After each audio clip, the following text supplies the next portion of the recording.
Sir నమస్తే sir. నమస్తే అండి. సో ఇప్పుడు పిఠాపురంలో వర్మ గారి పేరు అందరికీ తెలిసిందే. ఆయన సీట్ త్యాగం చేయడం వల్లనే పవన్ కళ్యాణ్ గారికి వచ్చింది. సో ఇప్పుడు తాజాగా ఏమంటున్నారంటే వర్మ ఏమైనా పవన్ కళ్యాణ్ని తొక్కడానికి ట్రై చేస్తున్నారని కొంతమంది అంటున్నారు. సో నిజం అనుకోవచ్చా? అంత సీన్ వర్మకేం ఉండదు. వర్మ అంటే ఇప్పుడు త్యాగం చేశాడంటే ఆయన త్యాగం మనకు చేయలే, తెలుగుదేశం పార్టీకి చేశాడు. ఆయన ఉద్యోగం తెలుగుదేశం పార్టీలో, ఇక్కడ కాదు కదా. తొక్కడానికి ప్రయత్నం చేస్తే పవన్ కళ్యాణ్ ఫ్యాన్స్ ఎలా ఉంటుందంటే అలా ఉంటుంది. వర్మకి అంత సీన్ లేదు. వేరే వాళ్ళు పెద్ద పెద్ద వాళ్ళకే లేదు అంత సీను. అలాంటిది పవన్ కళ్యాణ్ తొక్కాడు అంటే కొంతమంది అంటున్నారంట అడ్డుకుంటాం సభనని. తొక్కి పడితే ఎక్కడ పోతారో అలాగే తెలియదు. ఏం పవన్ కళ్యాణ్ అభిమానులు అంటే ఏమనుకుంటున్నారు? అలాంటి పాసి మాటలు విధవ మాటలు మాట్లాడడానికి వీల్లేదు. ఎందుకంటే ఎమ్మెల్సీ విషయంలో వర్మ గారికి 2 సార్లు వస్తుందని అనుకుంటే ఆల్మోస్ట్ వస్తుందని చెప్పేసి రాలేదు కదా. సో ఆ విషయంలో ఏమైనా వ్యతిరేకం అవుతున్నాడేమో అని కొంతమంది అంటున్నారు. రాజకీయ నాయకుడికి ఓపిక సహనం ఉండాలి. నువ్వు ఒక బాసుని నమ్ముకున్నావు, నీ ప్రమోషన్ ఎప్పుడు ఇవ్వాలనేది ఆయనకి తెలుస్తుంది.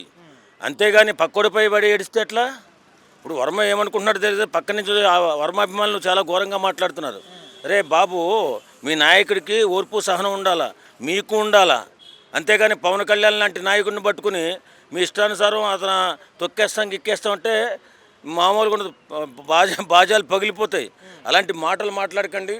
ఎందుకంటే పవన్ కళ్యాణ్ గొప్ప నాయకుడు, సొంత డబ్బులు పెట్టే నడుపుతున్నటువంటి ఆయన పార్టీ.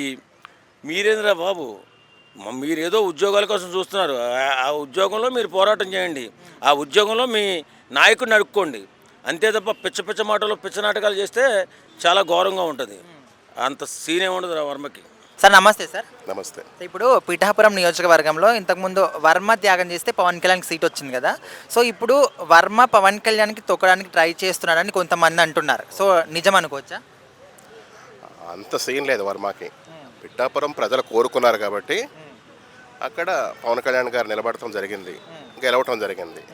పిఠాపురంలో వర్మకి ఆ సీన్ లేదు. ఏదో తెలుగుదేశం తరపున ఉన్నాడు కాబట్టి తనకి ఏదో ఒకటి ఇవ్వాలి, చేయాలి. అంతేగాని వర్మ ఇలా రోజుకొక న్యూసెన్స్ క్రియేట్ చేసి గొడవలు చేయకూడదు అక్కడ. అది కరెక్ట్ కాదు. అంటే ఇప్పుడు ఎమ్మెల్సీ విషయంలో 2 సార్లు కూడా వస్తుంది అనుకున్నారు, కానీ రాలేదు. అందుకోసమని ఏమైనా వ్యతిరేకం అవుతాడేమని కొంతమంది అంటున్నారు. వ్యతిరేకమైనా వచ్చేదేం లేదు. ఆయన వ్యతిరేకంగా చేసుకుంటున్నాడు. పోయిపోయి ఏదో ఒకటి ఇచ్చేవాళ్ళు, అట్లాంటిది ఇచ్చే వరకు ఈయన ఆగట్ల. ఏదో ఒక గొడవలు చేస్తే, ఏదో ఒక రాధాంతం చేస్తే ఏదైనా పదవి ఇస్తారేమో అని చూస్తున్నాడు. అది కరెక్ట్ కాదు. ఎందుకంటే అక్కడ ఉన్న వ్యక్తి మామూలు వ్యక్తి కాదు, ఆంధ్రప్రదేశ్ డిప్యూటీ సీఎం. ఒకవేళ పవన్ కళ్యాణ్ గారికి వ్యతిరేకం అవుతే అసలు ఆయనకు రాజకీయ భవిష్యత్తు ఉంటుంది అనుకోవచ్చా? ఇప్పుడున్న క్రేజ్ ప్రకారం చూసుకుంటే ఆల్రెడీ అయిపోయింది. ఈ మీటింగ్తో ఇంకా ఫినిష్ అయిపోద్ది. అక్కడ ఎవరు ఊరుకోరు ఇక్కడి నుంచి. ఎట్లా అంటే ఇక్కడి నుంచే చెప్తున్నా నేను, చంద్రబాబు నాయుడు గారు దయచేసి వర్మ విషయంలో సీరియస్గా యాక్షన్ తీసుకుని అతనికి వార్నింగ్ ఇచ్చి సైలెంట్ చేయండి. లేదా మీరు ఏదైనా పార్టీ పరంగా చేయాలి, ఇవ్వాలనుకుంటే చేయండి. అంతేగాని పవన్ కళ్యాణ్ గారిని కానీ జనసేనను కానీ విమర్శిస్తే మాత్రం మేము ఊరుకోము అభిమానులుగా. అది ఇప్పుడు ఈ కూటమిలో ఉంటే ఎలాంటి మద్దతు వస్తలే అని చెప్పేసి ఒకవేళ ప్రతిపక్షంలో ఉన్న పార్టీలు ఏమైనా జాయిన్ అయ్యే అవకాశం ఉందంటారా వర్మ? ప్రతిపక్షంలో ఒకవేళ తను జాయిన్ అవ్వాలి అనుకుంటే అడ్రస్ లేకుండా పోతాడు. కూటమిలో ఉంటేనే ఏదన్నా ఇంత అంత భవిష్యత్తు ఉంటుంది. బ్రో నమస్తే. బ్రో నమస్కారం అన్న. ఇప్పుడు పిఠాపురంలో పవన్ కళ్యాణ్ని వర్మ తొక్కేస్తున్నాడని కొంతమంది అంటున్నారు. సో నిజం అనుకోవచ్చా? అంత లేదన్న. పవన్ కళ్యాణ్కి ఒక మంచి నికాస్ అయిన మనిషి అని, తను ఒక విజన్ ఉన్న వ్యక్తి. ఏదో నార్మల్గా ఒక తొక్కాలని రాజకీయ నాయకులు ఇట్లా అంటే తొక్కుకుంటూ పైకి వస్తారు. పవన్ తొక్కుంటూ రాలేడు. నిజంగా ఎదుక్కుంటూ ఉన్న పెద్ద స్థాయిని వదిలేసి Telugu film industry number 1 hero ఉన్న వ్యక్తి. ఒక దెబ్బ సీన్ వచ్చే అసలు రాజకీయాలు తనకి ఎన్నుడన సినిమా చేసుకుంటే తనకు లక్షల కోట్లు వస్తాయన్న. రాజకీయాలు లక్షల కోట్లు రావు, నవ్వున్నాను కదా. అవన్నీ స్థాయిని వదిలేసి తను వచ్చినంటే ఏదో ప్రజలకు న్యాయం చేద్దాం, ఏదో ప్రజలకు సాయం చేద్దాం ఉద్దేశంతో వచ్చాం. కానీ ఒకరిని తొక్కాలని ఆశ ఉండదు. నిజంగా మీరు అన్నారు వర్మ సార్ తొక్కాల్సిన అవసరం లేదు. వర్మ చాలా గొప్ప వ్యక్తి తను. సో నిజంగా ఇద్దరి మధ్యలో చాలా మంచి బాండింగ్ ఉందని చాలా మంది ఇప్పుడు వైసీపీ వాళ్ళు కొంతమంది ట్రోల్ వేస్తారు తప్ప. కానీ సో నేను చెప్తాను, ఈ రోజు తనకి సీట్ రాలేదేమో కానీ 100% రానున్న రోజులు ఇంకా మంచి మినిస్టర్ ఇచ్చే ఛాన్స్ ఉంది. సో అవునాను కదా. సో ఈ రోజు మాత్రం బాగుపడితే నెక్స్ట్ ఫ్యూచర్ కనిపించదు. కాబట్టి నాకు తెలుసు 100% వర్మ సార్ మంచి విజన్ ఉన్న నాయకుడు. At the same time Janasena కూడా మంచి లెవెల్లో సపోర్ట్ ఉంది. కాబట్టి ఇవన్నీ అవకాశం నాగబాబు సార్ కూడా అసలు ఎంత కష్టపడంటే సొంత తమ్ముని కోసము అసలు సినిమా వదిలేసి ఎవరితో మాటలు పడుకుంటా పార్టీలకు వచ్చి పార్టీలు కష్టపడి ఒకసారి ఓడిపోయినప్పుడు కూడా నెక్స్ట్ టైం పోటీ చేయకుండా ఎటువంటి ఆశించకుండా పార్టీ కోసం కష్టపడి వ్యక్తి నాగబాబు అన్న. సో నిజంగా 100% వాళ్ళిద్దరి మధ్యలో మంచి బాండ్ ఉంటుంది వర్మ సార్కి at the same time Pawan Kalyan సార్కి. సో కొద్దిగా అటు డిస్టర్బెన్స్ అయినప్పుడు ఎట్టుకెళ్ళి కలిసి ఉంటారని నమ్మకం నాకు ఉంది. ఇప్పుడు నుంచి ఆలోచిస్తామా ఫ్యూచర్ మిస్ అవుతారు కాబట్టి ఫ్యూచర్ నుంచి ఆలోచించాలని కోరుకుంటున్నాను. అన్న నమస్తే అన్న. హాయ్. ఇప్పుడు పిఠాపురంలో వర్మ త్యాగం చేస్తేనే పవన్ కళ్యాణ్కి సీట్ వచ్చింది కదా. సో ఇప్పుడు మళ్ళీ వర్మ పవన్ కళ్యాణ్ని తొక్కడానికి ట్రై చేస్తున్నాడని కొంతమంది అంటున్నారు, నిజం అనుకోవచ్చా? నో కాదు ఓకే. కాదు అది వర్మ పవన్ కళ్యాణ్ తొక్కడానికి చేస్తున్నాడని చెప్పి అది జరగలేదండి. ఇప్పుడు పవన్ కళ్యాణ్ మరి 5 ఏళ్ళ వరకు ఏమైనా తొక్కడాలు కదపడాలు చేయలేము మనం. అది అధికారంగా అయితే కాదు అది. ఎందుకంటే పవన్ కళ్యాణ్ నీకు 100% మెజార్టీతో గెలిచిన ఆయన్ని ఇప్పుడు మనం ఆయన ఎవరిని మీరు కెలగలరు? మీరు ఇప్పుడు ఆయన ఏమైనా గెలిగితే ప్రభుత్వం మీకు అటు ఇటు అయిపోతుంది. మీకు ఆయన కానీ ప్రతిపక్షం అయ్యాడు అనుకోండి, అది ఎవరికి నష్టం? అది టీడీపీకి నష్టం కదా. టీడీపీకి నష్టం. ఇప్పుడు వర్మ ఒక్కళ్ళు పోరాడలేరు. ఇప్పుడు వర్మ ఒక్కళ్ళు చేయాలనుకున్నా కానీ చంద్రబాబు నాయుడు సపోర్ట్ చేయరు. అంటే ఇప్పుడు ఏమంటున్నారంటే ఎమ్మెల్సీ విషయంలో 2 సార్లు వస్తుంది అనుకుంటే రావట్లేదు కదా. సో ఆయనకి ఇవ్వలేదా, కావాలని ఇవ్వట్లేదా అంత పక్కన పెడితే అందుకోసం ఆయన వ్యతిరేకం అవుతాడేమని అనుకుంటున్నారు. ఎవరు వ్యతిరేకమవుతారు? వర్మ. వర్మ పవన్ కళ్యాణ్కి వ్యతిరేకమవుతాడు. అదే అంటున్నాను, వ్యతిరేకం అవ్వచ్చు. ఆయనకి అధికారం మీద ఇష్టంతోనో ఆయనకి రాలేదనుకోండి.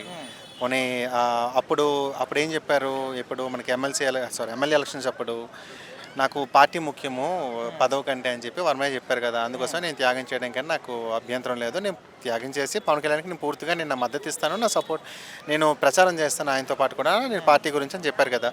కానీ ఇప్పుడు అదే కానీ జరిగితే, ఇప్పుడు వ్యతిరేకం జరిగితే ఫస్ట్ థింగ్ ఈయన చెప్పింది అబద్ధం అవుతుంది. ఇది నాకు అధికారం మీద అంత ఇంపార్టెంట్ కాదు, నాకు పార్టీని ఇంపార్టెంట్ అని చెప్పి. సెకండ్ థింగ్, ఫర్ సపోజ్ వ్యతిరేకించినా కానీ ఆయనకి ఏం చేయలేడు. ఆయన ఏం చేయలేడు. ఒక్కడేం చేయగలడు? వర్మ ఒక్కడే ఏం చేయగలడు? పిఠాపురం నుంచి ఒక వర్మ ఒక రాష్ట్ర ప్రభుత్వాన్ని కదపగలడా అనేది క్వశ్చన్. కదపలేడు. పవన్ కళ్యాణ్ లాంటి స్ట్రాంగ్ వాయిస్ ఉన్నాను అసలు కదపడం అంత ఈజీ కాదు. ఇప్పుడు జనసేన కానీ టీడీపీ నుంచి ఏం మద్దతు వస్తలేదు కదా. ఒకవేళ మరి ప్రతిపక్షంలో ఉన్న పార్టీలు ఏమైనా జాయిన్ అయ్యే అవకాశం ఉందా వర్మ? తెలీదు నాకు. అది నాకు తెలియదు. అది నాకే తెలుస్తుందండి ఆయన ఏం చేస్తాడనేది. కాకపోతే మీరు అడిగిన క్వశ్చన్కి అయితే మాత్రం ఆయన ఏం పవన్ కళ్యాణ్ కదపడం అయితే అంత ఈజీ కాదు. ఇప్పుడు కదిపితే కదిలే స్టేట్లో అయితే పవన్ కళ్యాణ్ లేడు. Bro hi bro. హాయ్. ఇప్పుడు పిఠాపురం నియోజకవర్గంలో పవన్ కళ్యాణ్కి సీట్ వచ్చిందంటే వర్మ త్యాగం చేసినందుకు కదా. సో ఇప్పుడు వర్మ మళ్ళీ ఇక్కడ పవన్ కళ్యాణ్ని తొక్కడానికి ఇప్పుడు ట్రై చేస్తున్నాడని కొంతమంది అంటున్నారు. అసలు సాధ్యమే అంటారు అది? ఎందుకు తొక్కుతారన్న నాకు అర్థం కాదు. పవన్ కళ్యాణ్ అన్న ఎందుకు తొక్కుతారు నాకు అర్థం కాదు. అట్లా ఏముండదు. పార్టీ కలిసిగా నడుస్తుండ్రు, అందరూ మంచిగా నడుస్తుండ్రు, ఎందుకు తొక్కుతారు? అంటే ఇప్పుడు ఎమ్మెల్సీ విషయంలో 2 సార్లు వర్మకి ఇస్తారు అనుకున్నారు కానీ ఇవ్వలేదు. సో అందుకోసమని ఏమైనా వ్యతిరేకం అయ్యే అవకాశం ఉందంటున్నారు. ఏం లేదు. వాళ్ళు ఏదైనా ఉంటే కూర్చొని మాట్లాడుకొని సరే ఎవరికి ఏమి ఇవ్వాలనేది మాట్లాడుకుంటారు. కాకపోతే కొంతమంది జగనన్న పార్టీలో ఉండే నాయకులు అట్లా చేసిండు ఇట్లా చేసారు వర్మ గారిని అదేం ఉండదు. కూర్చొని మాట్లాడుకుంటారు. ఎవరికి ఏ పదవి ఇవ్వాలో అది కూర్చొని మాట్లాడతారు. సో అది అయితే ఇప్పుడు ఈ కూటమిలో ఉన్నందుకు ఎలాంటి పదవులు కానీ ఏం వస్తలేవు కదా. ఒకవేళ మరి జగన్మోహన్ రెడ్డి పార్టీలకు పోయే అవకాశం ఉందంటారా? ఎవరన్నా వర్మ ఎందుకు వెళ్తారన్న? కానీ ఒక పదవి అంత కష్టపడినప్పుడు పార్టీకి సో ఏదో ఒక పదవి ఇస్తే సో పని చేస్తాడు గట్టిగా, కరెక్టే అది గిట్ట. కాకపోతే ఏంటంటే వేరే పార్టీ అయితే మారాడన్న. ఒకటి వేరే పార్టీలకు అయితే వెళ్ళడు. ఏంటంటే ఈ పార్టీతోటే కొట్లాడైనా సరే ఏదో ఒక పదవి ఇస్తే మంచి యాక్టివ్గా పనిచేస్తారు, ఇంకా పార్టీకి బలంగా పనిచేస్తారు. సో ప్రజలకు తీసుకుపోయే అవకాశం ఉంది. అన్న నమస్తే అన్న. నమస్తే అన్న. ఇప్పుడు పిఠాపురంలో వర్మ మనందరికీ తెలిసిందే, వర్మ త్యాగం చేయడం వల్లనే పవన్ కళ్యాణ్కి సీట్ వచ్చింది. సో ఇప్పుడు వర్మ పవన్ కళ్యాణ్ మళ్ళీ తొక్కేయాలని చూస్తున్నాడని కొంతమంది అంటున్నారు. ఎంతవరకు నిజం అది? అట్లేముండదన్న. ఇప్పుడు ఆ రోజు వర్మ త్యాగం చేసింది అనుకుంటే పవన్ కళ్యాణ్ టీడీపీలోకి కలిసేతోడు కూడా కాదు. ఆ రోజు ఏదో వాళ్ళిద్దరి మధ్యలో సఖ్యత బాగుంది కాబట్టి ఈ రోజు వరకు కూడా అది కంటిన్యూ అయింది. వాళ్ళ మధ్యలో క్లాష్ రాకుండా కలిసే ఉన్నారు ఇప్పుడు కూడా. ఏమంటే ఇవి బయట రూమర్స్ ఎన్ని రాలేదు చెప్పండి అన్న. అట్లా రూమర్, ఇది కూడా ఒక రూమరే అంతే తప్పితే. అంటే ఎమ్మెల్సీ విషయంలో వర్మకు 2 సార్లు ఇస్తారనుకుంటే 2 సార్లు కూడా ఇవ్వలేదు కదా. సో ఆ విషయంలో ఈ విధంగా కావాలని అంటున్నాడేమో, నిజంగానే తొక్కేస్తున్నాడేమో కూడా అంటున్నారు. అదైతే ఇంకా మనకి పెద్ద వాళ్ళ నోట్ల నుంచి అయితే బయటికి రాలేదు కదన్న. ఎంతసేపు ఉన్నా మనం అనుకోవడము, లేకపోతే మనం చూసే మన ఎంతసేపు ఉన్నా మన అభిప్రాయం నుంచే అది బయటకు వస్తుంది తప్పితే వాళ్ళ నోట్ల నుంచి రావట్లే. ఒక 1 మంత్ బ్యాక్ కూడా డిప్యూటీ సీఎంగా నారా లోకేష్ కావాలి, ఇద్దరు డిప్యూటీ సీఎంలు ఉన్నా ఏం ప్రాబ్లం లేదు, అది కూడా ఒక రూమర్ లాగానే మిగిలిపోయింది. అది మన ఎన్టీఆర్ ట్రస్ట్ పెట్టిన రోజు నారా లోకేష్ బయటికి చెప్పిండు మా అన్న పవన్ కళ్యాణ్ అది ఇది అనేసి. ఇది కూడా బయటి వాళ్ళు మస్తు మాట్లాడతారు కానీ వీళ్ళు మాత్రం కలిసే కలిసే ఉంటారు ఇప్పుడు.